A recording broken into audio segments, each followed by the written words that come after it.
কিয়ামতটা হবে জুমার দিন। বলেন কিবারে? জুমার দিন। তিরমিজি শরীফের 488 নম্বর হাদিসের বর্ণনা। এই হাদিসের বর্ণনাকারী আবু হুরায়রা রাদিয়াল্লাহু তাআলা আন আবি হুরায়রা রাদিয়াল্লাহু তাআলা আনহু আন্না রাসূলুল্লাহ সাল্লাল্লাহু আলাইহি ওয়াসাল্লাম قال خير يوم طلعت فيه الشمس يوم الجمعة। নবীজি বলেন, সূর্য ওঠে যেই পৃথিবীতে, মানে এই দুনিয়াতে সূর্য ওঠে যেই দিনে, মানে আমরা যে দিনগুলা দেখি আগামীকাল দিন হবে, সূর্য উঠবে। তো যাই হোক, নবীজি বলেন এই দিন সমূহের মধ্যে সেরা শ্রেষ্ঠ দিন হলো জুমার দিন।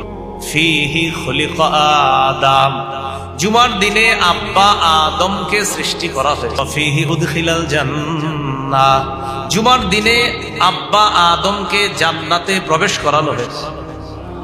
ওয়াফিহি উখরিজা মিনহা, জুমার দিনে আব্বা আদমকে জান্নাত থেকে বের করা হয়েছে।